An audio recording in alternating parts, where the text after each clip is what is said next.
They handed out crystal awards and posed for newspaper photos, then whispered about her outdated uniform like she was a museum relic who'd wandered into the wrong century. I'm Detective Sergeant Riley Hawthorne, 42, a military liaison officer who watched that faded cloth patch on Corporal Jade Winters' shoulder carry more weight than all the polished brass in that banquet hall combined.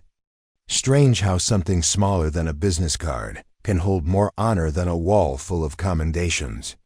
Before we jump back in, tell us where you're tuning in from, and if this story touches you, make sure you're subscribed, because tomorrow I've saved something extra special for you. You ever been in a room where modern military politics tried to erase the very foundation it was built on? I was there that humid August evening in downtown Charleston, watching history get rewritten in real time. The annual South Carolina Veterans Recognition, Gala at the Historic Francis Marion Hotel, all marble columns and glittering chandeliers, the kind of place where powerful people gather to celebrate themselves, while forgetting who actually earned their freedom to do so. The invitation had arrived, on thick cardstock with gold embossing, honoring today's heroes, modern military excellence, awards, translation, a carefully curated showcase of photogenic service members whose stories would look good in recruitment brochures and political campaign ads. The kind of event where image mattered more than substance, where legacy meant whatever tested well with focus groups. I'd almost declined. These gatherings had a way of turning genuine service into performance art, transforming real sacrifice into sound bites.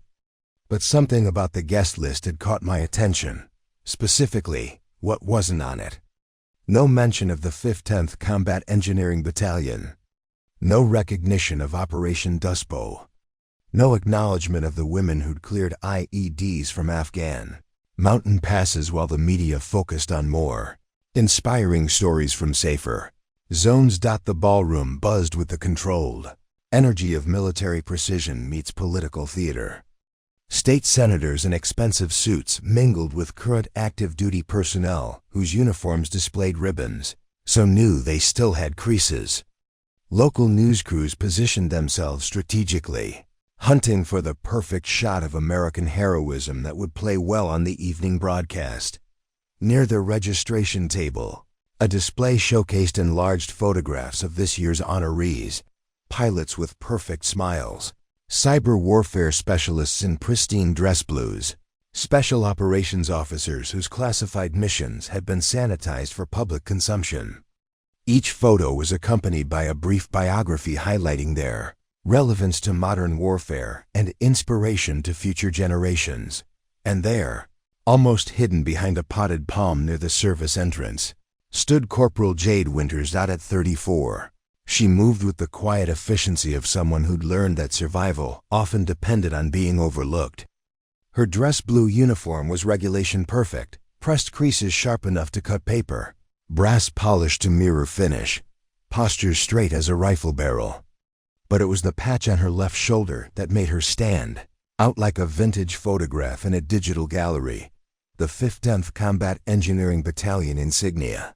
A small square of fabric showing a bulldozer breaking through barbed wire, surrounded by text that read, "Clear the way" in faded gold thread. The colors had dulled from desert sun and washing machine cycles, the edges slightly frayed from years of wear. To most people in that room, it looked like a prop from a military history museum, a quaint reminder of warfare from a bygone era. They had no idea they were looking at a piece of living history. Jade stood alone, scanning the crowd with the measured alertness of someone trained to spot threats before they became problems. Her dark hair was pulled back in a regulation bun, her brown eyes steady and watchful. She held a program in her hands, not reading it, just holding it like a prop to justify her presence in a room full of people who clearly wondered why she was there. I recognized her immediately, though we'd never been formally introduced.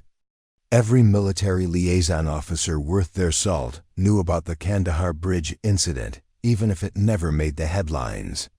Some stories were too real, too messy, too complicated for public consumption. They lived in classified after-action reports and whispered conversations between officers who understood that the most important victories rarely came with press conferences. The irony wasn't lost on me as I watched decorated officers walk past her without a second glance. Here stood a woman who'd literally built the roads their supply convoys traveled, who'd cleared the explosives that would have killed their brothers and sisters in arms, who'd done the unglamorous deadly work that made their more celebrated missions possible. And they saw her as obsolete. From across the room, I caught sight of the evening's organizers huddled near the main stage.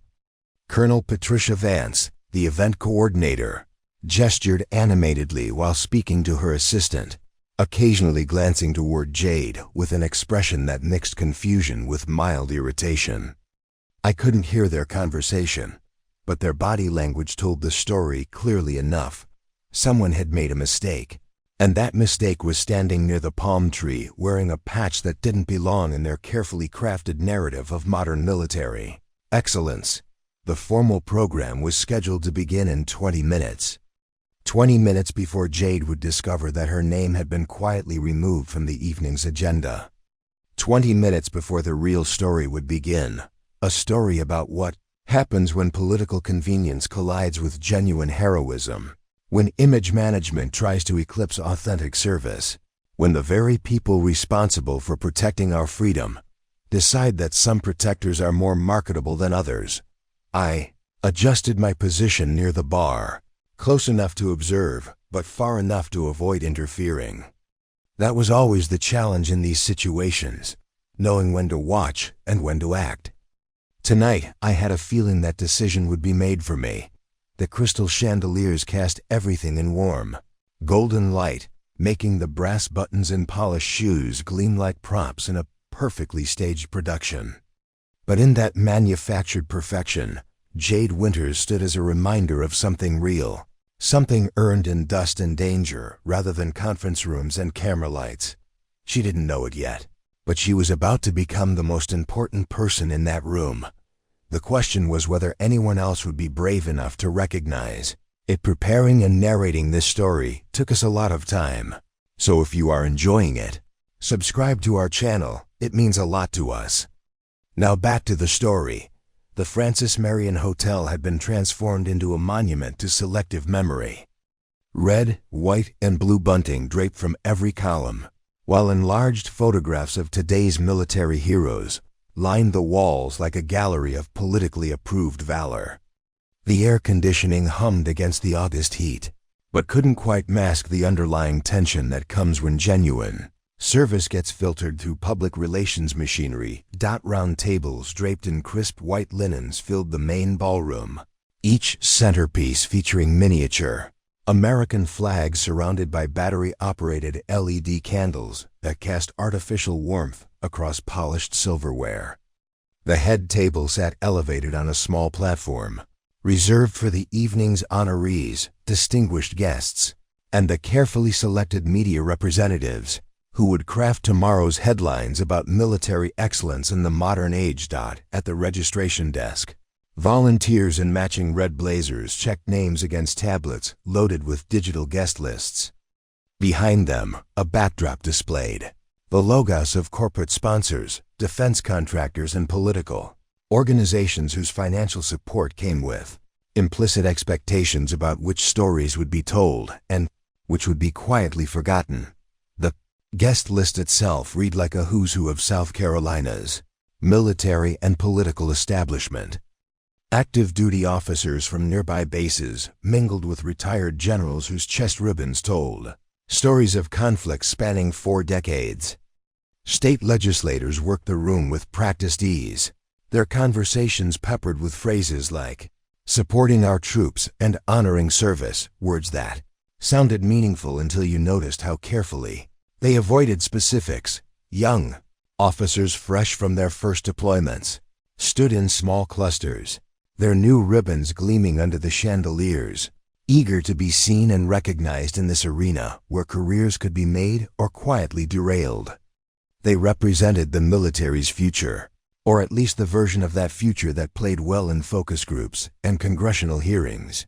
Jade stood apart from these social clusters, not by choice, but by circumstance. Her presence disrupted the evening's carefully curated narrative in ways that made people unconsciously uncomfortable. She represented something messier than the sanitized version of military service being celebrated. Tonight, the unglamorous reality of combat engineering, where victory was measured in roads built and bombs diffused rather than headlines generated. Near the bar, a group of current combat engineers from Shaw Air Force Base had gathered, their conversation punctuated by the kind of dark humor that comes from doing dangerous work in forgotten places. They kept glancing toward Jade with expressions of recognition, mixed with something approaching reverence. They knew what the patch on her shoulder meant, even if most of the room didn't. "That's her," I heard one of them whisper to his companion, a young lieutenant who couldn't have been more than 25. "The one from the bridge." The lieutenant's eyes widened slightly as he followed his colleagues' gaze toward Jade. "I thought that was just a story they told in training." "No story, man. That actually happened." Their conversation was interrupted by the arrival of the evening's VIP guests, a procession of high-ranking officers and civilian officials who moved through the room like ships cutting through water, their wake filled with subordinates and hangers-on eager to be seen in proximity to power. Among them, I spotted Marine Corps General Thomas Blackstone, though his presence wasn't officially on the program. At 68, he carried himself with the bearing of someone who'd earned his stars through decades of actual combat leadership rather than Pentagon politics. His dress blue uniform was immaculate but worn comfortably, like a tool rather than a costume. Most importantly, his ribbon rack told a story of service that predated the current era of carefully managed military narratives. Blackstone moved differently than the other VIPs in the room. While they worked the crowd with political precision, he seemed to be observing, taking mental notes about who was present and, more tellingly, who wasn't. When his eyes briefly met mine across the room, I saw the slight nod of recognition that passes between military professionals who understand that the most important stories often happen away from cameras and microphones. The contrast between the room's two populations was stark. On one side, the celebrated and the celebrating, officers whose service aligned with current political messaging, whose stories could be told without complicating anyone's agenda. Their ribbons and commendations created a symphony of approved heroism, each award carefully documented and publicly recognized. On the other side stood people like Jade, whose service had been essential but inconvenient to publicize. Combat engineers who'd built forward operating bases in hostile territory. Logistics specialists who'd kept supply lines open through enemy fire. Intelligence analysts who'd prevented attacks that never happened and thus could never be celebrated. The invisible infrastructure that made the visible heroism possible. The social dynamics played out in countless small interactions throughout the cocktail hour. Conversations that naturally included some people while subtly excluding others. Handshakes and backslaps that reinforced established hierarchies while maintaining plausible deniability about any intentional slight. The kind of soft exclusion that happens when institutions prioritize image over substance. Jade navigated this social minefield with practiced grace, responding politely when approached, standing aside when groups naturally closed around more recognized figures. She'd clearly done this before, attended events where her presence was tolerated rather than welcomed, where her service was acknowledged in theory while being marginalized in practice. The program books that had been placed at each table setting told their own story about selective recognition. Glossy pages filled with photographs and biographical sketches of this year's honorees, each profile carefully crafted to emphasize their relevance to contemporary military challenges. Advanced cyber warfare techniques, precision drone operations, special forces missions in denied areas. The cutting edge of 21st century warfare, notably absent from these pages was any mention of the foundational work that made such specialized operations possible. No profiles of the engineers who built the bases from which drones operated, No recognition of the explosive ordnance disposal specialists who cleared the roads that special forces traveled. No acknowledgement of the unglamorous but essential work of making modern warfare possible. As the formal dinner hour approached, guests began moving toward their assigned tables. The seating chart had been arranged with military precision, each placement designed to facilitate certain conversations while preventing others. The head table showcased this year's honorees alongside distinguished guests and media representatives. The secondary tables were populated by active duty personnel, veterans organization representatives, and political figures whose presence lent weight to the evening's proceedings. Jade found her name on a place card at table 12, near the back of the room, positioned with clear sightlines to the exits. Not quite banishment, but close enough to send a message about her relative importance to the evening's agenda. She took her seat without complaint, opening her program to study the evening's schedule with the same methodical attention she'd once applied to reading explosive ordnance disposal manuals. Room gradually settled into expectant quiet as servers began placing salad courses and filling water glasses. Outside, Charleston's summer evening was giving way to night, the hotel's windows beginning to reflect the warm light from within rather than the fading daylight beyond. Inside, the stage was set for an evening that would celebrate some forms of military service while quietly erasing others. What none of us knew yet was that this carefully orchestrated evening was about to encounter something that couldn't be managed, controlled, or spun for public consumption. Sometimes truth has a way of refusing to stay buried, especially when it's sitting at table 12 wearing a faded patch that represents the very foundation upon which everyone else's glory was built. Salad course had barely been cleared when Colonel Patricia Vance made her entrance from the side door near the stage, moving with the calculated grace of someone who had spent years perfecting the art of command presence in social settings. At 45, she possessed the kind of polished authority that opened doors in Washington, D.C., and closed them for anyone who didn't align with her vision of military excellence. Her dress blue uniform was a masterpiece of presentation, every ribbon perfectly aligned, every crease laser sharp, her silver eagles catching the light they'd been positioned by a Hollywood lighting director. Vance commanded attention without demanding it, a skill she'd honed during 3 Pentagon tours where image management was as crucial as operational planning. Her blonde hair was styled in a regulation bun that somehow managed to look both professional and elegant, and her smile had been practiced in front of mirrors until it could convey warmth, authority, and political savvy simultaneously. She was the modern military's answer to public relations, an officer who understood that wars were now fought as much in media cycles as on battlefields. Behind her trailed a small entourage of staff, officers and civilian contractors, each carrying tablets and speaking in the hushed, urgent tones of people managing an event where every detail mattered for reasons that extended far beyond the evening itself. This wasn't just a recognition ceremony. It was a showcase designed to influence budget committees, recruitment campaigns, and public opinion about military priorities. As Vance made her way through the room, she distributed handshakes and brief conversations with the precision of a political campaign stop. Her interactions were perfectly calibrated.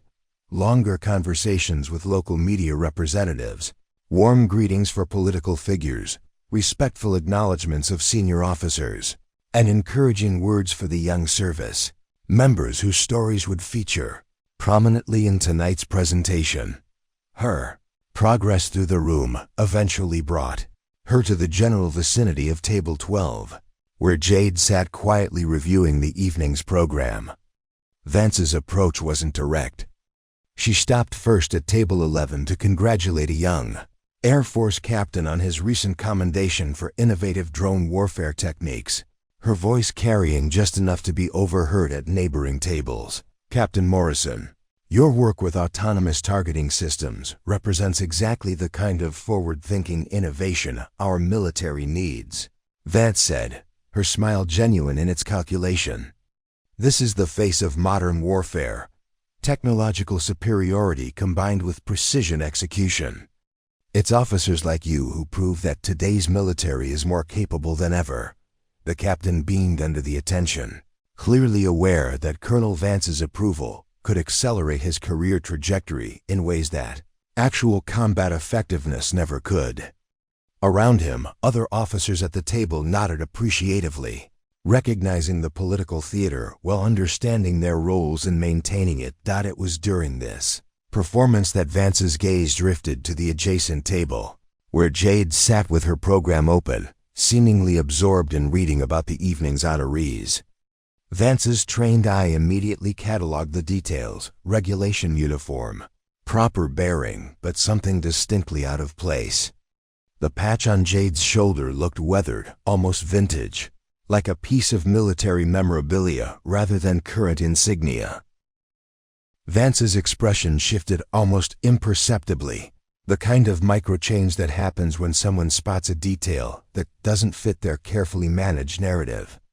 She excused herself from Captain Morrison's table with practiced grace and approached Jade with the measured stride of someone conducting an inspection. "I don't believe we've met," Vance said, extending her hand with the kind of smile that managed to be both welcoming and evaluative. "Colonel Patricia Vance, Event Coordinator." "I'm afraid I don't recognize your unit designation." Jade looked up from her program, rising respectfully as military protocol demanded when addressed by a superior officer.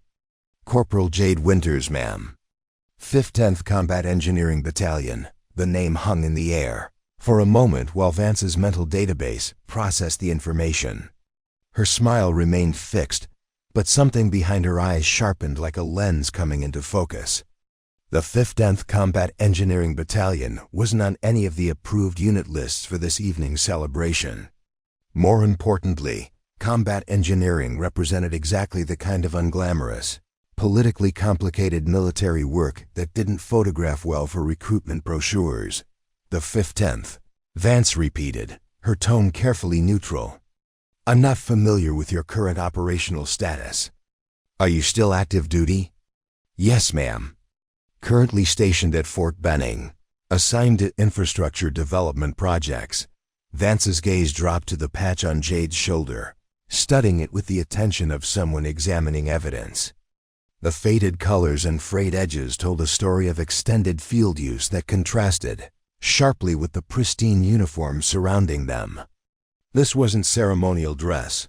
This was a working uniform that had seen actual service in places where appearance mattered less than functionality. "That's an interesting patch," Vance said, her voice taking on the tone of someone making a professional observation rather than a personal comment. "Very historical. I don't recall seeing that particular design in recent uniform regulations." "It's the battalion's traditional insignia, ma'am. We've been authorized to continue wearing it during transitional operations." The word transitional carried implications that both women understood. In military parlance, transitional operations often meant units being phased out, missions being reassigned, or capabilities being transferred to more politically favored organizations. It was bureaucratic language for managed obsolescence. Vance's smile became more pronounced, though somehow less warm.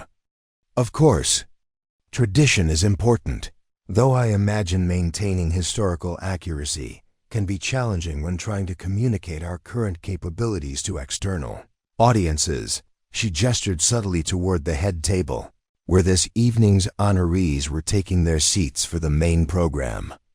Tonight's focus is on showcasing the cutting-edge capabilities that define modern military excellence. Cyber warfare, precision targeting, advanced logistics networks, the technologies and techniques that demonstrate American military superiority in contemporary conflicts. The implication was clear without being stated directly. Jade's presence, her unit, and her patch represented something from an earlier era of military service, something that might confuse the carefully crafted message about technological advancement and modern warfare capabilities. "I understand the evening's focus." "Ma'am," Jade replied evenly. "Combat engineering continues to provide foundational support for all Advanced military operations, Vance's eyebrows raised slightly at what could be interpreted as either innocent clarification or subtle challenge.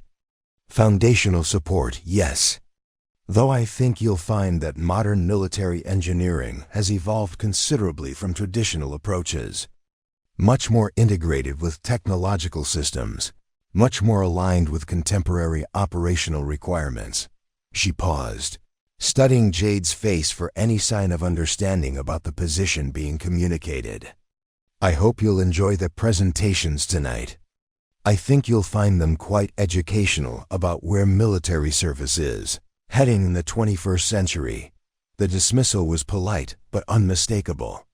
Vance had just informed Jade that she represented the past while the evening's honorees represented the future, and that this particular past wasn't something to be celebrated or even acknowledged in contemporary military discourse. But as Vance turned to continue her progress through the room, she made one final observation that would prove more significant than she realized. That patch really is remarkable, she said, her voice carrying just enough volume to be heard at nearby tables.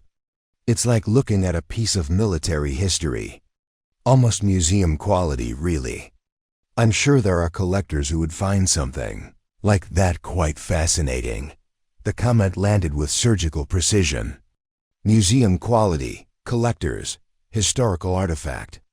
In 3 sentences, Vance had managed to classify Jade's service as something belonging in the past rather than the present, something to be preserved and observed rather than honored and continued. Several officers at nearby tables had overheard the exchange, their conversations pausing momentarily as they processed what had just transpired. Some looked uncomfortable, recognizing the subtle cruelty of what they'd witnessed. Others nodded approvingly, understanding that Vance had just demonstrated the kind of decisive leadership that kept military messaging focused and effective. Jade remained standing until Vance had moved on, then slowly resumed her seat. Her expression hadn't changed throughout the encounter, maintaining the professional neutrality that every service member learns when dealing with superior officers whose authority must be respected regardless of personal feelings about their character or judgment. But I noticed something that Vance had missed in her satisfaction with delivering a perfectly calibrated dismissal.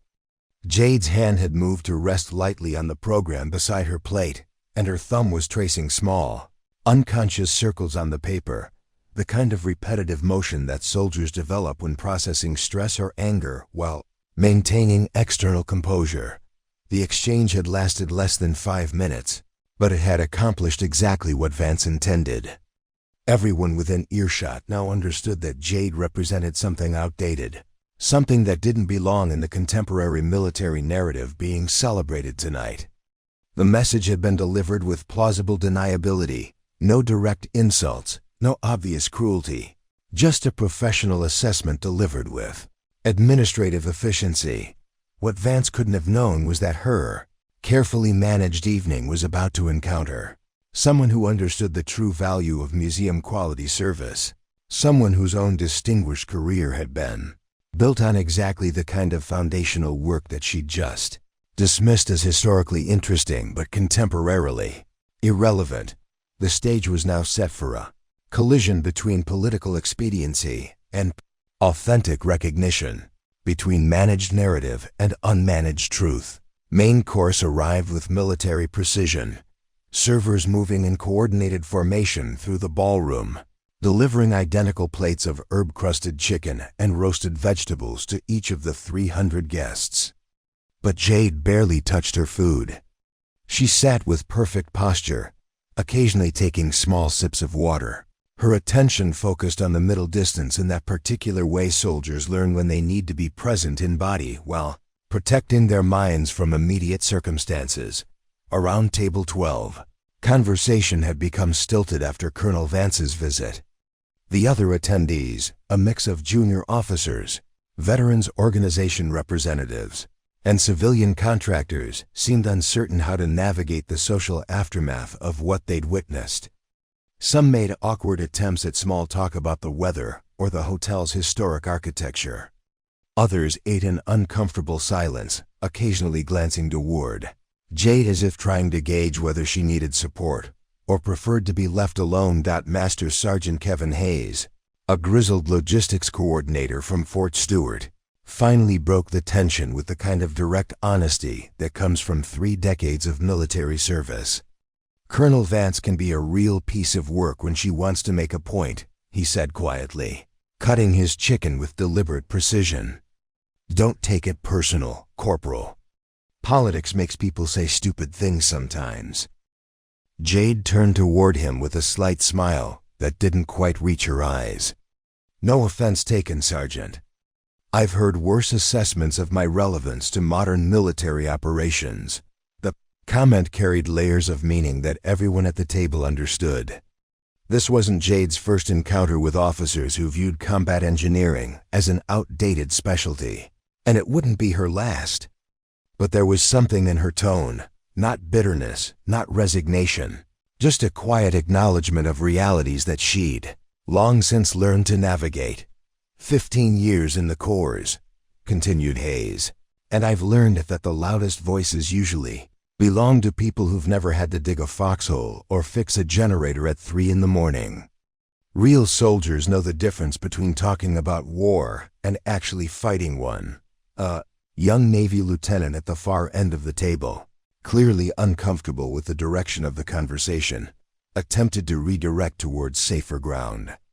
"The presentations tonight should be really interesting. I heard they're going to showcase some incredible new drone technologies, but an Air Force captain named Rodriguez, whose weathered hand suggested more field experience than desk duty, wasn't ready to let the subject drop.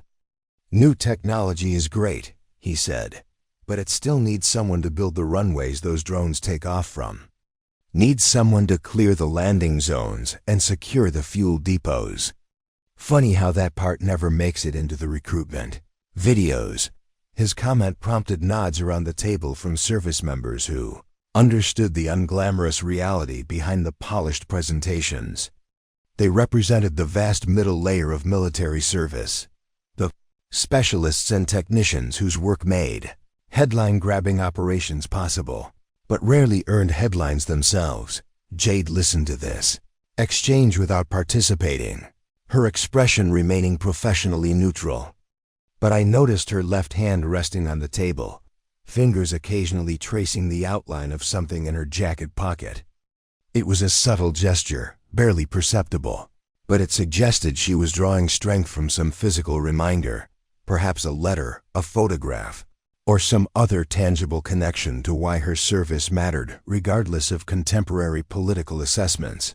The conversation was interrupted by the arrival of the evening's first speaker, a Pentagon official whose job was to provide opening remarks about the importance of recognizing military excellence in an era of evolving threats.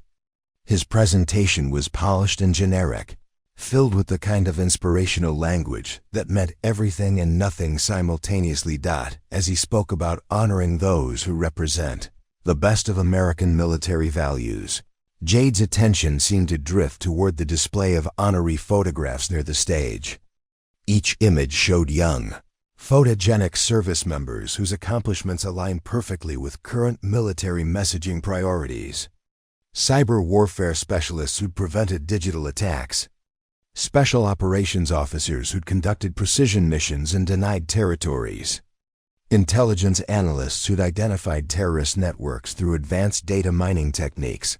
All important work, all legitimate achievements, but also all carefully selected to reinforce a particular narrative about what 21st century military service looked like: high-tech, precise, conducted by personnel who could serve as poster children for American military superiority. What struck me as I watched Jade study these displays was her complete lack of resentment toward the honorees themselves. Her expression showed no bitterness, no jealousy, no sense that their recognition somehow diminished her own service. She seemed to understand instinctively that the issue wasn't with individual achievements, but with the systematic exclusion of entire categories of military work from public recognition. During the speaker's Remarks about adapting to modern warfare challenges. Jade reached into her jacket pocket and withdrew a small, worn notebook, the kind that soldiers carry to record important information that needs to be accessed quickly in field conditions. She opened it carefully, revealing pages covered with neat handwriting, technical diagrams, and what appeared to be hand-drawn maps. The woman sitting next to her, a retired Army nurse named Captain Williams, glanced over with curiosity. "Field notes?" she asked quietly. "Route surveys," Jade replied, her voice barely above a whisper. "From Afghanistan. I keep them as reminders." Captain Williams leaned closer to get a better look, and her expression changed as she began to understand what she was seeing. The pages contained detailed technical drawings of road construction in hostile territory, notation systems for identifying improvised explosive device patterns, and methodical documentation of infrastructure development under combat conditions. "My God," Williams breathed. "How many routes did you clear?" 47 major supply corridors, Jade answered matter-of-factly. "Couple hundred smaller access roads. We built the network that everything else depended on." The simplicity of her response made the achievement more impressive rather than less. 47 major supply routes meant hundreds of miles of road construction in areas where every day of work carried the risk of enemy contact. It meant months of 12-hour shifts in extreme heat, working with equipment that broke down constantly, solving engineering problems that couldn't be addressed by calling tech support. "Master." Sergeant Hayes had overheard this exchange, and his expression shifted to something approaching awe. 47 routes. Jesus, Corporal. That's not just impressive, that's foundation building. Half the operations we ran in that theater probably used roads your team built. Jade closed the notebook carefully and returned it to her pocket. That was the job. Build infrastructure so other people could do theirs. The phrase hung in the air with particular resonance at a table full of military personnel who understood the difference between work that generated recognition and work that simply needed to be done. Infrastructure development wasn't glamorous, but it was absolutely essential. Without roads, there could be no supply convoys. Without supply convoys, there could be no forward operating bases. Without forward operating bases, there could be no special operations missions to celebrate at awards ceremonies. As the opening speaker concluded his remarks and introduced the evening's first honoree, Jade straightened in her chair and focused her attention on the stage with the same professional courtesy she'd maintained throughout the evening. Despite Colonel Vance's dismissal, despite being seated at a back table, despite representing a category of service that had been systematically excluded from the evening celebration, she was still here, still present, still honoring the achievements of others even when her own achievements went unrecognized. It was this quality, this ability to maintain dignity and grace under circumstances that would have provoked bitterness or anger in lesser people that marked Jade as something special. She possessed the kind of quiet strength that couldn't be manufactured or performed, the kind that came only from knowing that your worth wasn't dependent on external validation. But as I watched her maintain perfect military bearing while being systematically marginalized, I found myself hoping that someone in this room possessed the courage and wisdom to recognize what was sitting at table 12. Someone who understood that authentic service couldn't be managed or spun, only honored or ignored. The evening's program was about to provide an answer to that hope, though none of us knew it yet. Sometimes the most important moments arrive without fanfare, announced only by the quiet dignity of people who have earned the right to be heard, whether anyone is listening or not. What Colonel Vance didn't know, what none of the evening's organizers had bothered to research, was that the museum quality patch on Jade's shoulder carried a story that would have fundamentally changed their understanding of modern warfare if they'd had the wisdom to listen. The 5th 10th Combat Engineering Battalion hadn't been phased out because their work was obsolete. They'd been quietly disbanded because their success had proven too inconvenient for the narratives that drove military funding and political careers. The story began in the summer of 2018, in a region of Afghanistan that most Americans couldn't locate on a map, but whose strategic importance had shaped regional conflicts for decades. The Kandahar Bridge wasn't marked on tourist maps or featured in travel documentaries. It was a critical infrastructure choke point that connected isolated villages to medical facilities, schools, and markets, the kind of lifeline that meant the difference between communities thriving and slowly dying from isolation. But by July 2018, that bridge had become something else entirely, a symbol of everything wrong with American military strategy and prolonged conflicts. 3 separate reconstruction attempts had failed, each one consuming millions of dollars and months of effort, before being abandoned in the face of persistent sabotage, engineering challenges, and what official reports diplomatically termed local resistance. The bridge itself presented a nightmare scenario for military engineers. Built during the Soviet occupation and damaged by decades of conflict, it crossed a river whose seasonal flooding could change its depth by 30 feet and whose banks consisted of loose soil that shifted with every heavy rain. Previous reconstruction attempts had focused on high-tech solutions, prefabricated steel structures flown in by helicopter, advanced concrete formulations designed to cure rapidly in extreme heat, sensor networks to detect tampering or structural stress.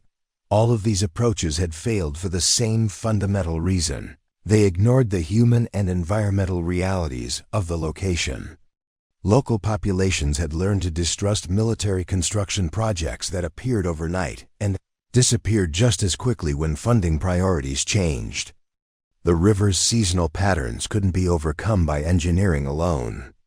And the most sophisticated early warning systems in the world meant nothing when they required maintenance expertise that wouldn't exist after. American forces departed DOC by the time Corporal Jade Winters and her team from the 5th 10th Combat Engineering Battalion arrived at the site. The bridge project had become a bureaucratic embarrassment that threatened to derail several high-profile careers. 3 colonels had been quietly reassigned after their expensive failures. Military contractors were demanding additional compensation for unforeseen site challenges. Congressional oversight committees were asking pointed questions about cost overruns and strategic effectiveness. The 5th 10th was brought in as a last resort, their assignment carrying the implicit understanding that this was a mission where conventional failure was acceptable, as long as it provided cover for shutting down the entire project. Nobody expected them to succeed were better funded. More technologically advanced teams had failed. What distinguished Jade's approach wasn't revolutionary technology or unlimited resources. It was something far more radical in the context of contemporary military operations. She decided to listen to the people who actually lived there, instead of immediately beginning construction. Jade spent her first 3 weeks conducting what she termed infrastructure interviews with village elders, farmers who used the river for irrigation, women who walked to market carrying goods that needed to cross the water, children who attended school on the opposite bank. She learned that the previous reconstruction attempts had ignored seasonal flood patterns that local residents had observed for generations. She discovered that the sophisticated materials imported from American manufacturers couldn't be repaired using tools and techniques available in rural Afghanistan. Most importantly, she understood that building a bridge wasn't just an engineering problem, it was a trust-building exercise that would determine whether local communities saw American forces as partners in development or as temporary occupiers whose projects would crumble the moment they departed. Jade's solution violated every contemporary principle of military engineering. Instead of prefabricated components, her team used locally sourced stone and timber, supplemented by carefully selected manufactured elements that could be maintained with basic tools. Instead of rapid construction designed to minimize exposure to enemy contact, they built slowly and visibly, inviting community participation and incorporating traditional techniques that local craftsmen could understand and replicate. The design itself was revolutionary in its simplicity.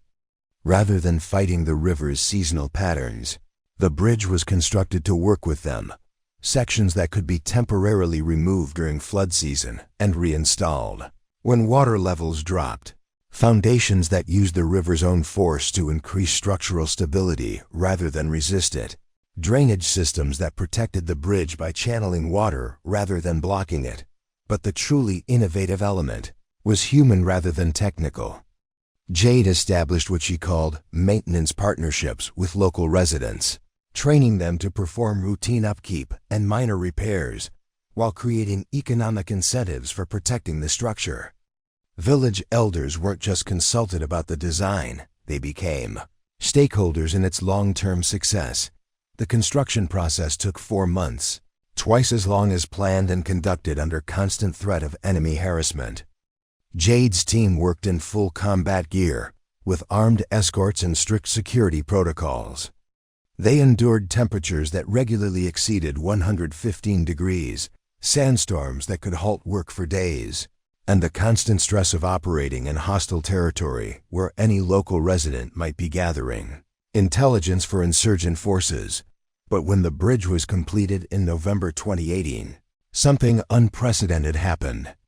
Instead of immediately becoming a target for sabotage like previous reconstruction projects, it was defended by the communities it served. Local residents established informal security watches, reported suspicious activity, and took personal responsibility for maintaining the structure. 6 months later, as American forces began drawing down their presence in the region, the bridge was not only intact, but had become a catalyst for regional economic development. Markets that had been isolated for years were suddenly accessible. Medical emergencies that had previously required dangerous helicopter evacuations could now be handled by ground transport. Children who had dropped out of school due to transportation difficulties returned to their studies. Most remarkably, the bridge began to pay for itself through increased commerce and reduced military transportation costs. Villages that had been dependent on expensive helicopter resupply missions could now receive materials by truck. Military patrols that had previously required complex routing to avoid water crossings could move efficiently through the region. The success of Kandahar Bridge should have become a model for military engineering in complex environments.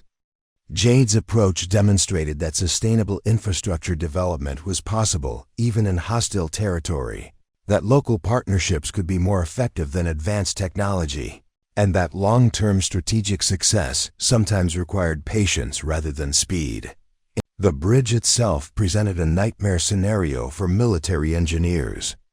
Built during the Soviet occupation and damaged by decades of conflict, it crossed a river whose seasonal flooding could change its depth by 30 feet and whose banks consisted of loose soil that shifted with every heavy rain. Previous reconstruction attempts had focused on high-tech solutions, prefabricated steel structures flown in by helicopter, advanced concrete formulations designed to cure rapidly in extreme heat, sensor networks to detect tampering or structural stress. All of these approaches had failed for the same fundamental reason. They ignored the human and environmental realities of the location. Local populations had learned to distrust military construction projects that appeared overnight and disappeared just as quickly when funding priorities changed. The river's seasonal patterns couldn't be overcome by engineering alone.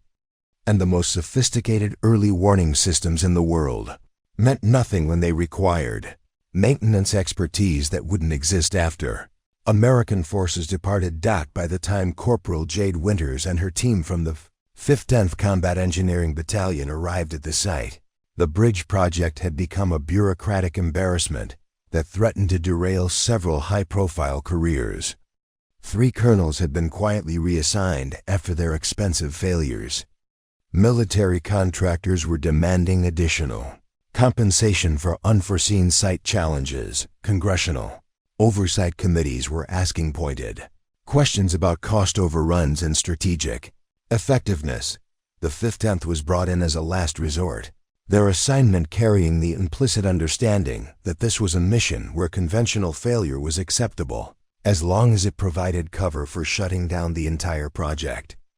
Nobody expected them to succeed were better funded. More technologically advanced teams had failed. What distinguished Jade's approach wasn't revolutionary technology or unlimited resources. It was something far more radical in the context of contemporary military operations. She decided to listen to the people who actually lived there, instead of immediately beginning construction. Jade spent her first 3 weeks conducting what she termed infrastructure interviews with village elders, farmers who used the river for irrigation, women who walked to market carrying goods that needed to cross the water, children who attended school on the opposite bank. She learned that the previous reconstruction attempts had ignored seasonal flood patterns that local residents had observed for generations. She discovered that the sophisticated materials imported from American manufacturers couldn't be repaired using tools and techniques available in rural Afghanistan. Most importantly, she understood that building a bridge wasn't just an engineering problem, it was a trust-building exercise that would determine whether local communities saw American forces as partners in development or as temporary occupiers whose projects would crumble the moment they departed. Jade's solution violated every contemporary principle, but as the general stood and began moving toward the podium with deliberate purpose, the energy in the room shifted dramatically. Conversation stopped mid-sentence. Servers paused with coffee pots in hand. Colonel Vance, who had been adjusting her notes for the keynote introduction, looked up with an expression of carefully controlled surprise that barely masked her alarm at this deviation from the carefully orchestrated schedule. Blackstone moved with the unhurried confidence of someone whose authority derived from decades of combat leadership rather than political maneuvering. At 68, he carried himself with the bearing of a man who had earned his position through battles fought in places most people couldn't pronounce, during conflicts that had shaped American foreign policy for a generation. His dress blue uniform was immaculate but worn comfortably, like a tool rather than a costume, and his ribbon rack told a story of service that predated the current era of carefully managed military narratives. What made his approach to the podium particularly significant was his background, something that most attendees knew only in general terms, but that carried profound implications for what was about to unfold. General Blackstone had built his reputation not through Pentagon politics or media-friendly operations, but through a specific type of military leadership that prioritized effectiveness over public relations, substance over style, and long-term strategic success over short-term political convenience. His career had been defined by a series of assignments that other officers had considered thankless or career-limiting: stabilization operations in post-conflict zones, infrastructure development in hostile territories, and the kind of unglamorous but essential work that made headline-grabbing missions possible. He had spent more time building schools and bridges than most generals spent in Washington briefing rooms, and his understanding of military engineering came from direct experience rather than PowerPoint presentations. More specifically, though, this wasn't widely known outside certain military engineering circles. General Blackstone had been the theater commander who had originally approved the Kandahar Bridge project. He had been the one to authorize bringing in the 15th Combat Engineering Battalion when conventional approaches had failed. He had defended their unconventional methods against criticism from procurement officers and Pentagon administrators who couldn't understand why expensive high-tech solutions were being abandoned in favor of what they dismissively termed primitive techniques. As Blackstone reached the podium, Colonel Vance made a quick decision to maintain control of the situation by attempting to frame his unexpected remarks within the evening's established narrative. She approached the microphone with a bright smile that conveyed welcome while simultaneously trying to establish boundaries around whatever deviation from the program was about to occur. "Ladies and gentlemen," she announced, "we're honored to have General Blackstone join us this evening. I'm sure he'd like to share a few words about the importance of recognizing modern military excellence, and the young officers who represent the future of American defense capabilities. It was a masterful attempt at preemptive narrative control, establishing expectations for brief, ceremonial remarks that would reinforce the evening's themes rather than challenge them. But as Vance stepped aside and yielded the microphone to Blackstone, something in his expression suggested that he had his own agenda for addressing this particular audience. The general adjusted the microphone with practiced ease, his movements deliberate and unhurried. He scanned the audience slowly, his gaze taking in the head table with its carefully selected honorees, the VIP seating area filled with political figures and senior officers, and the broader audience of military personnel and civilian guests. But his survey of the room wasn't casual. It was methodical, purposeful, like a commander conducting a reconnaissance that would inform important tactical decisions. When his eyes found table 12, they paused. From my position near the back of the room, I could see his attention focus on Jade with the kind of recognition that passes between military professionals who share common experiences. It wasn't the casual acknowledgement that a senior officer might give to any service member in the audience. It was something more specific, more personal, the look of someone who had been searching for a particular person and had just found them. "Thank you, Colonel Vance," Blackstone said, his voice carrying the authority that comes from commanding Marines in combat rather than managing media events. "Though I think I'd like to talk about something slightly different than what's listed in your program tonight." The temperature in the room seemed to drop several degrees. Colonel Vance's smile remained frozen in place, but her posture had shifted almost imperceptibly into something more defensive. Around the head table, other senior officers exchanged glances that communicated concern about where this unscripted moment might lead. "I've spent the evening listening to presentations about the future of military service," Blackstone continued, "about cutting-edge technologies and innovative approaches to contemporary warfare challenges. All important work, all worthy of recognition. But I've heard very little tonight about the foundation that makes all of these advances possible." He paused, letting the word foundation hang in the air with particular emphasis.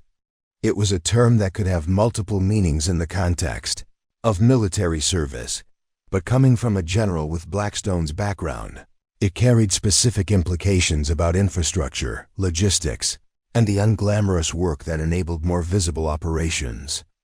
"Military excellence isn't just about the newest technology or the most sophisticated systems," he said, his voice gaining strength as he moved away from ceremonial pleasantries toward something more substantive. "Real military excellence is about building things that last, solving problems that stay solved, and creating capabilities that survive long after the cameras stop rolling and the politicians move on to other priorities." The audience was completely silent now, sensing that they were witnessing something unplanned and potentially significant. Even the servers had stopped moving, standing motionless against the walls like sentries at attention. "Tonight I want to tell you about a bridge," Blackstone said, and I saw Jade's posture change almost imperceptibly, her attention sharpening as she realized what was about to happen. A bridge in Afghanistan that shouldn't have been possible to build, in a place where 3 previous attempts had failed, using methods that violated every principle of contemporary military engineering. Colonel Vance's expression had shifted from controlled concern to barely concealed alarm. This wasn't just a deviation from the program, it was a direct challenge to the evening's carefully constructed narrative about what constituted worthy military service. The Kandahar Bridge project succeeded because one young corporal understood something that escaped officers with advanced degrees and unlimited budgets.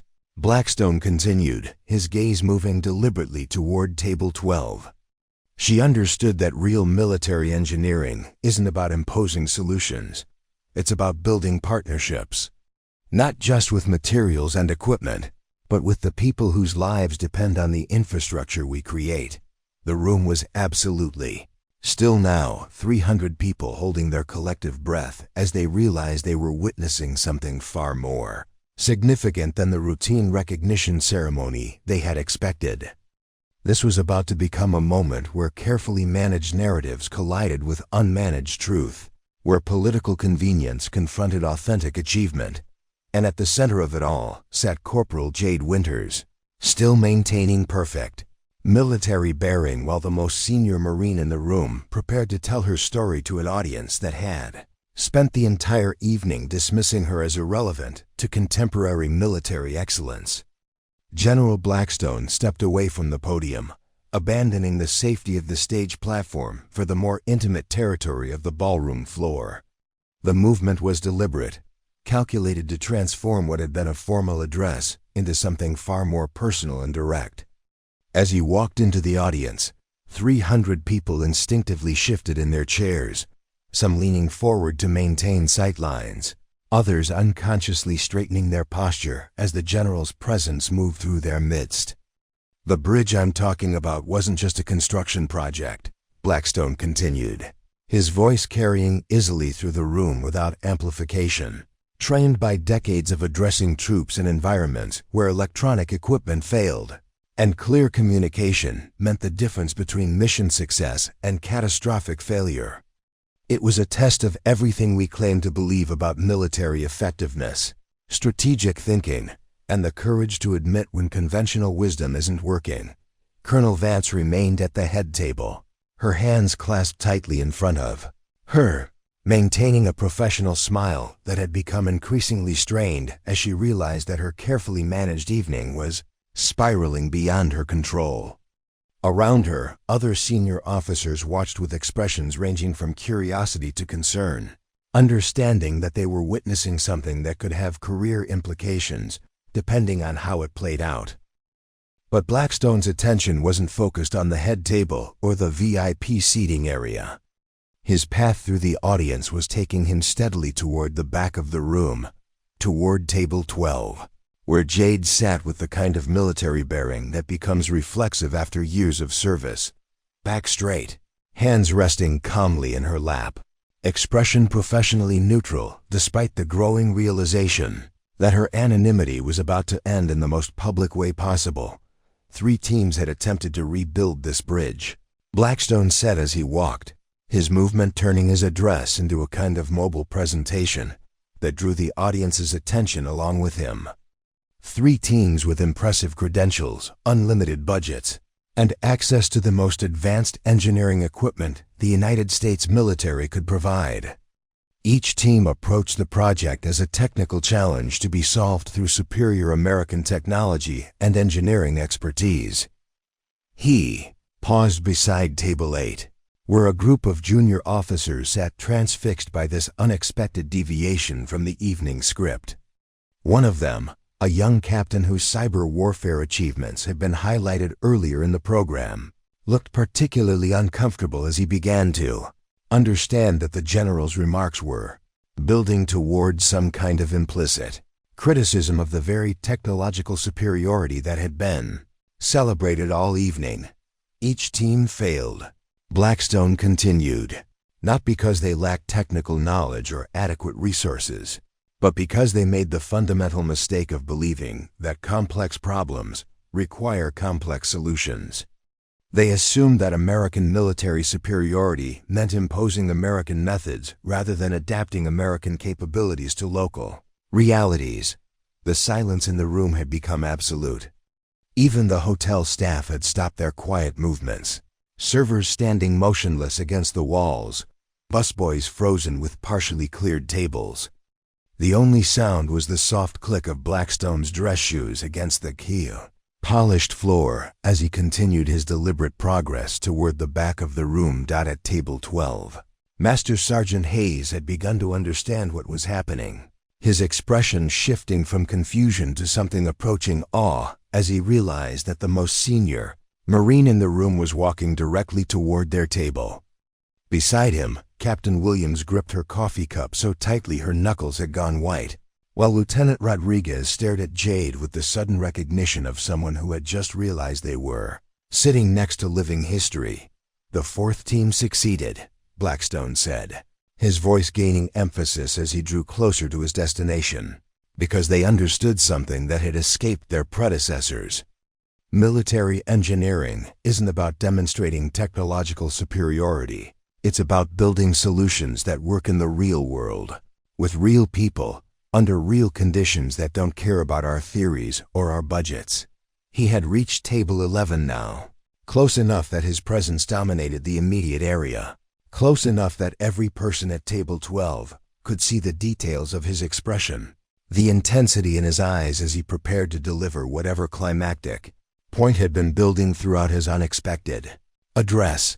That fourth team was led by a young corporal who violated every principle of contemporary military engineering by doing something revolutionary, Blackstone said, his voice dropping slightly, forcing the entire room to strain forward to catch his words. She listened to the people who actually lived there. She built with materials that could be maintained by local craftsmen. She created partnerships instead of imposing solutions. And then he stopped, directly beside table 12. His attention focused entirely on Jade, who had remained perfectly still throughout his approach but whose hands had moved almost imperceptibly to rest flat on the table, as if bracing herself for whatever was about to happen. Corporal Jade Winters, Blackstone said, his voice now carrying the full authority of his rank and the weight of his experience. Would you please stand? The request hit the room like a physical force. Every head turned. Every conversation that had been whispered during the general's remarks ceased instantly. Every person in the ballroom focused their complete attention on the woman at table 12, who had spent the entire evening being treated as an afterthought to the real business of military recognition. Jade rose slowly, her movement precise and controlled, muscle memory taking over as years of military training guided her through a moment that no amount of preparation could have anticipated. As she stood, the patch on her shoulder became visible to much of the room for the first time, the faded colors and frayed edges suddenly carrying significance that transformed it from a piece of outdated uniform decoration into something approaching a relic. Ladies and gentlemen, Blackstone said, his voice now carrying to every corner of the ballroom, I present to you the architect of the Kandahar Bridge, the engineer who succeeded where million-dollar projects had failed, the soldier who built infrastructure that is still serving communities in Afghanistan 5 years after its completion. The words landed with devastating precision. Around the room, officers who had spent the evening celebrating technological advancement began to understand that they were looking at someone whose achievements had been systematically excluded from their definition of military excellence. Civilians who had absorbed the evening's narrative about modern warfare superiority realized they were witnessing the recognition of work that predated and enabled everything else they had been told to admire. But the most powerful reaction came from Colonel Vance herself.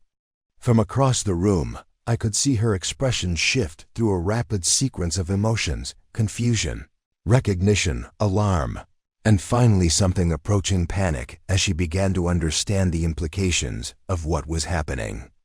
The evening she had orchestrated to showcase carefully selected examples of military excellence was being hijacked by the recognition of exactly the kind of service she had worked to marginalize. General Blackstone raised his right hand, not in the casual acknowledgement that political figures offer to crowds, but in the sharp, precise salute that Marines reserve for moments of genuine respect.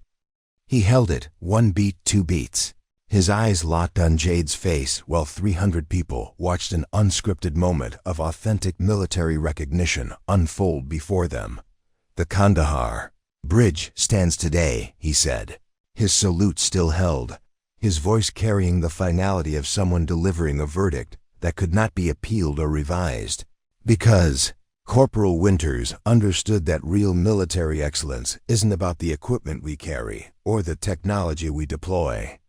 It's about the bridges we build and the communities we serve long after the cameras stop rolling and the politicians go home. The salute held for another heartbeat, A moment suspended in time where authentic recognition challenged managed narrative, where substance confronted style, where the true meaning of military service was being redefined, in front of an audience that had spent the evening celebrating everything except the foundation upon which their celebrations were built.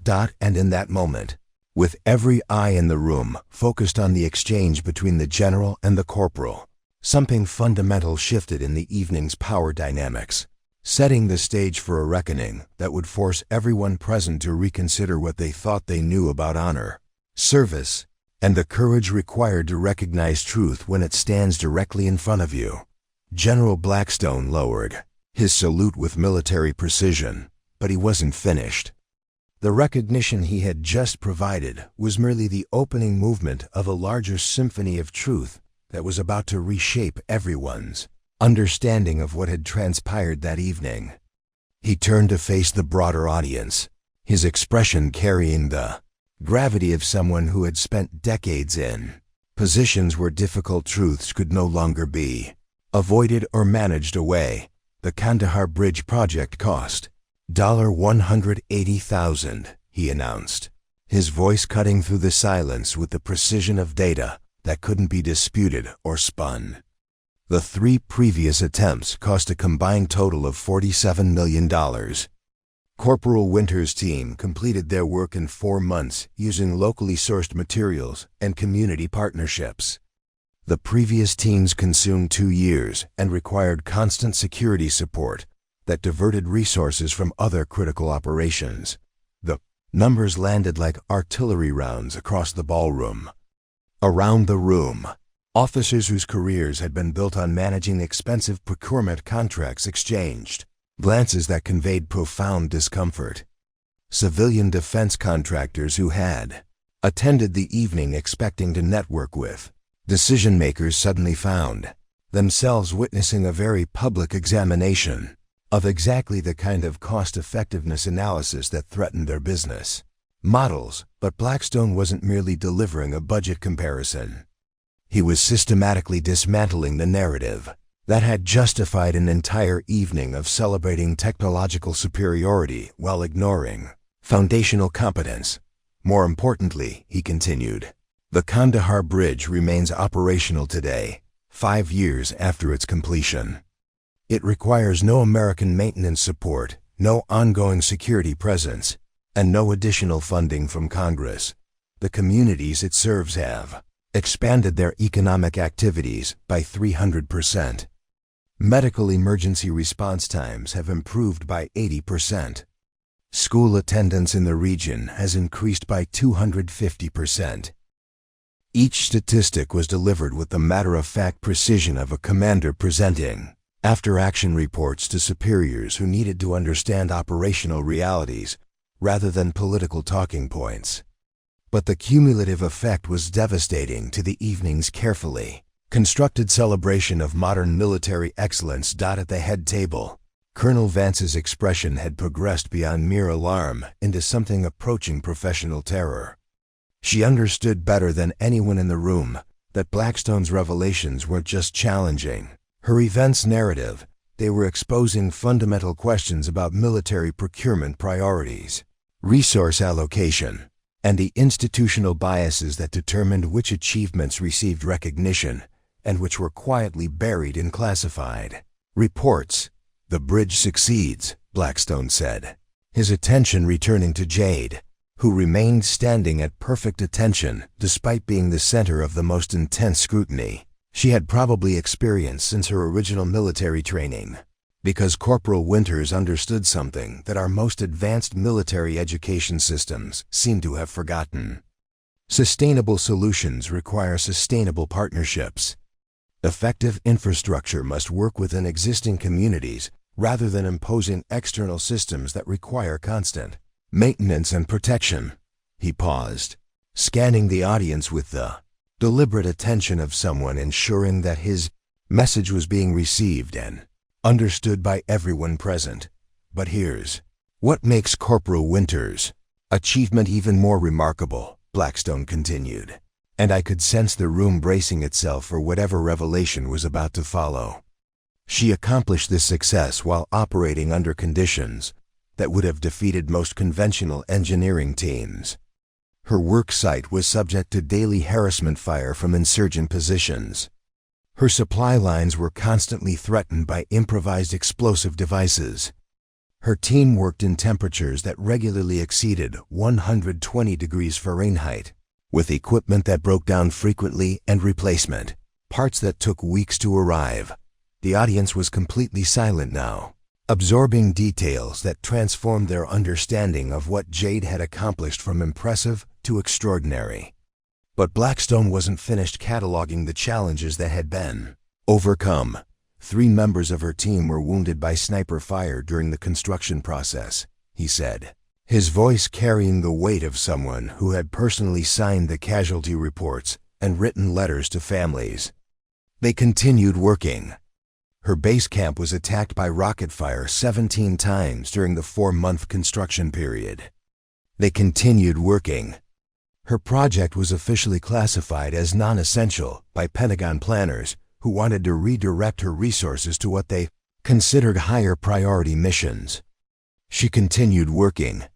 Each detail was delivered with increasing emphasis, building toward a crescendo that would force everyone present to confront the gap between the recognition Jade had received and the recognition she had earned. Around the room, I could see military personnel beginning to understand the scope of what they were witnessing, not just a successful engineering project, but a demonstration of the kind of courage and persistence that defined military service.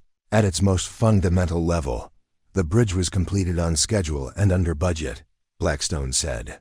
Despite receiving no support from conventional military engineering commands, no assistance from defense contractors, and no recognition from the media outlets that covered other reconstruction efforts in the region.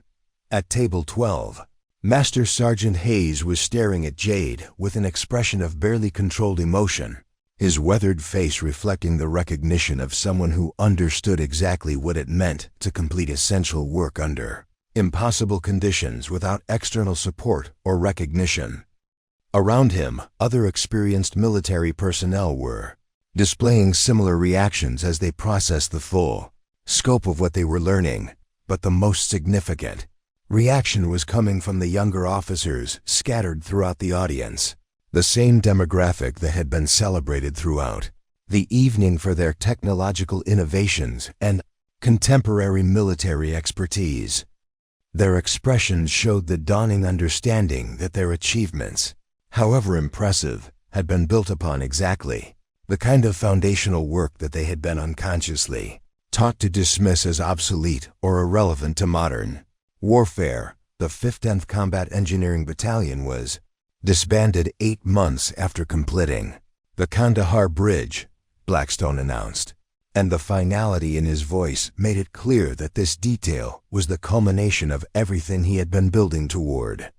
Not because their work was ineffective, but because their success created uncomfortable questions about military priorities, procurement procedures, and the institutional biases that determine which approaches to problem-solving receive support and which are systematically discouraged.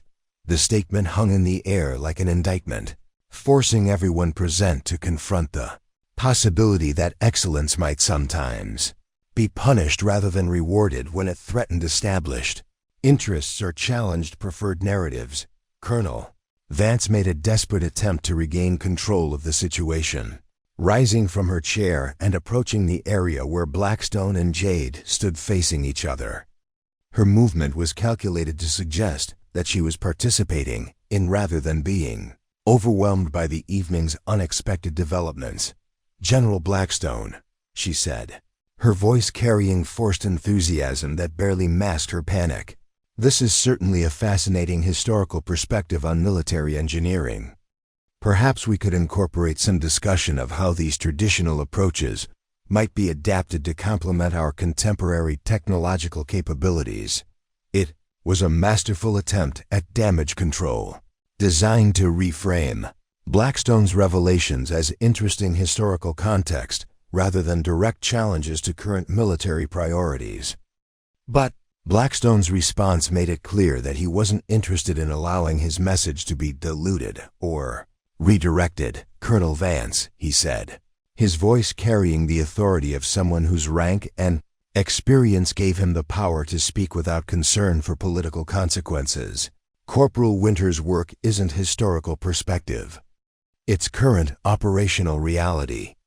The bridge she built is still serving communities today, while projects that cost 20 times more have been abandoned and forgotten." He turned back to Jade, his expression shifting from the formal authority he had displayed, while addressing the broader audience, to something more personal and direct.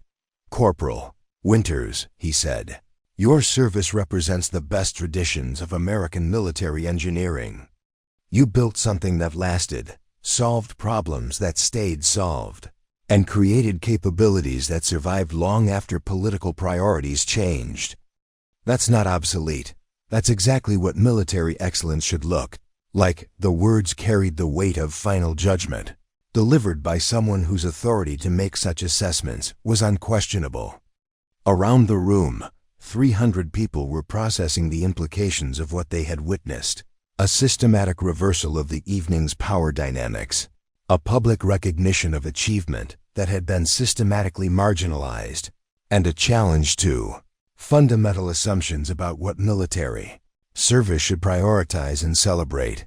The aftermath of General Blackstone's revelation unfolded like the controlled demolition of a carefully constructed facade. As the applause began, hesitant at first, then building to something approaching thunder, the evening's power dynamics underwent a fundamental reorganization that would ripple through military circles long after the last guest departed the Francis Marion Hotel. Jade remained standing throughout the ovation, her posture unchanged, her expression maintaining the professional neutrality that had carried her through 2 decades of military service. But something had shifted in her bearing. A subtle transformation that was visible to anyone who understood the difference between tolerance and recognition, between endurance and vindication. She wasn't smiling or acknowledging the applause with waves or nods. She simply stood, allowing the moment to wash over her, with the quiet dignity of someone who had never needed external validation to know her worth, but could still appreciate the justice of finally receiving it. The applause continued for nearly 3 minutes, driven not just by respect for Jade's achievements but by the audience's growing recognition of their own complicity in a system that had systematically undervalued exactly the kind of service they had just learned to honor. Young officers who had spent the evening being celebrated for their technological innovations were applauding with particular intensity, their enthusiasm carrying undertones of both admiration and something approaching shame as they processed the implications of what they had witnessed. At the head table, the evening's original honorees joined the applause with expressions that ranged from genuine appreciation to professional confusion. They had attended expecting to be the center of attention, to receive recognition for achievements that aligned with contemporary military priorities, only to discover that the most significant moment of the evening belonged to someone whose name hadn't appeared in the program and whose service had been dismissed as historically interesting but contemporarily irrelevant. Colonel Vance participated in the applause with the mechanical precision of someone whose political survival depended on appearing to support whatever consensus was emerging, regardless of her personal feelings about how dramatically her carefully orchestrated evening had deviated from its intended script. Her smile remained in place, but her eyes carried the hollow expression of someone calculating the career implications of being publicly associated with the systematic marginalization of a service member who had just been revealed as genuinely heroic. When the applause finally subsided, General Blackstone spoke again, his voice carrying the authority of someone delivering final instructions that would not be subject to debate or revision. "The Marine Corps has a saying," he announced, his words carrying clearly through the now silent ballroom. "Semper Fidelis." Always faithful. Faithful to the mission, faithful to each other, and faithful to the values that define our service. Corporal Winters embodies that faithfulness in its purest form. Faithfulness to solving problems rather than managing perceptions. Faithfulness to building solutions that last rather than creating achievements that photograph well. He paused, allowing the weight of his words to settle across the audience before delivering what would prove to be the evening's most consequential statement. Effective immediately, Blackstone continued. The Marine Corps will be establishing the Kandahar Bridge Fellowship, a program designed to identify and support military engineers whose work prioritizes long-term effectiveness over short-term visibility. Corporal Winters will serve as the program's founding director, with full authority to develop training curricula, select personnel, and implement projects that demonstrate the principles her work has proven effective. The announcement hit the room with the force of official policy rather than ceremonial gesture. This wasn't just recognition, it was institutional change, a systematic commitment to incorporating the lessons of Jade's success into future military operations. Around the ballroom, officers began to understand that they were witnessing not just the rehabilitation of one service member's reputation, but the beginning of a broader shift in how military excellence would be defined and rewarded. Jade's reaction to this news was characteristic of everything I had observed about her throughout the evening. Her expression didn't change dramatically, but her posture seemed to gain additional strength, as if the weight of official recognition had provided foundation for bearing responsibilities that she had always been capable of handling but had never been officially authorized to accept. Fellowship's first project, Blackstone announced, will be a comprehensive review of infrastructure development practices in post-conflict environments, with particular attention to identifying approaches that prioritize sustainability, community partnership, and long-term strategic effectiveness over technological complexity and short-term political visibility. It was a direct challenge to the procurement priorities and institutional biases that had led to the systematic undervaluation of work like Jade's, delivered with the authority of someone whose rank made such challenges impossible to ignore or dismiss. Around the room, defense contractors and Pentagon liaisons who had attended the evening expecting to network with decision-makers suddenly found themselves contemplating a future where their expensive, high-tech solutions might be evaluated against standards of effectiveness rather than political convenience. Evening's formal program concluded with a series of brief remarks from other senior officers who had been prompted by Blackstone's example to acknowledge their own experiences with military personnel whose contributions had been undervalued or overlooked. Each speaker built upon the themes Blackstone had established, creating a cumulative narrative that reframed the entire concept of military excellence in terms of substance rather than style, effectiveness rather than visibility. As guests began departing, something remarkable happened. Instead of the usual pattern where VIPs and honorees were surrounded by people seeking photographs and brief conversations, the most sustained attention focused on Jade. Officers approached her with expressions of respect and curiosity, asking questions about her engineering techniques, her approach to community partnerships, and her plans for the new fellowship program. The contrast with the evening's beginning was striking. The same woman who had been dismissed as representing obsolete military thinking was now being treated as a source of expertise and insight by officers who had spent hours learning to appreciate the value of work they had previously been trained to overlook. But perhaps the most significant moment came as I was preparing to leave the hotel. Near the main entrance, I encountered a young Army captain who had been among the evening's original honorees, a cyber warfare specialist whose achievements in preventing digital attacks had been prominently featured in the program. She was standing alone, studying her phone with an expression of deep concentration. "Excuse me," she said when she noticed my approach. "You were sitting near Corporal Winters during dinner, weren't you?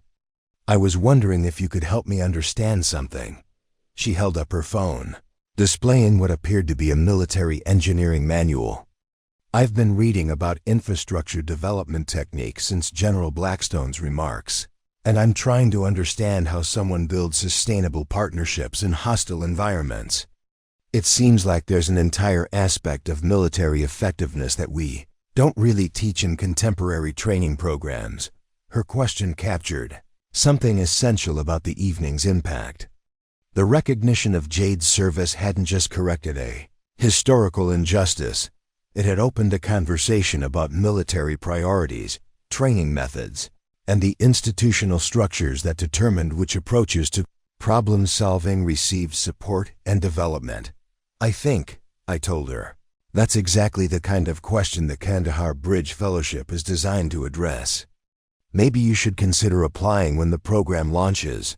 She nodded thoughtfully, her expression suggesting that the evening had fundamentally changed her understanding of what military excellence could look like. I think I will.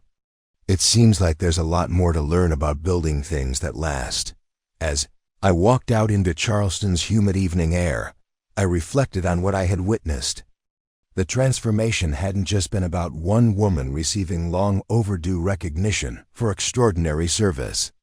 It had been about an entire institution beginning to reckon with the biases and assumptions that had led to systematic undervaluation of essential work. True leadership isn't about commanding attention or managing narratives.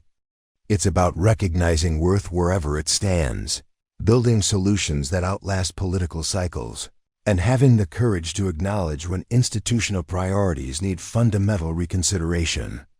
Jade Winters had demonstrated all of these qualities while wearing a patch that others dismissed as obsolete, proving that the most important military capabilities are often the ones that don't make headlines but make everything else possible. Sometimes the most powerful changes begin not with grand announcements or dramatic gestures, but with the quiet persistence of people who understand that real excellence is measured not by immediate recognition but by lasting impact. The Kandahar Bridge still stands today, serving communities that most Americans will never visit, built by engineers whose names most people will never know. That's not a failure of recognition, it's the definition of service. Have you ever encountered someone whose true worth was hidden behind institutional biases or systematic undervaluation? Share their story in the comments below, and remember to subscribe for more accounts of the quiet heroes whose work makes everything else possible. Sometimes the most important voices are the ones no one thinks to amplify, until someone with the authority to make a difference decides that truth matters more than convenience. Up next, you've got 2 more standout stories right on your screen. If this one hit the mark, you won't want to pass these up. Just click and check them out.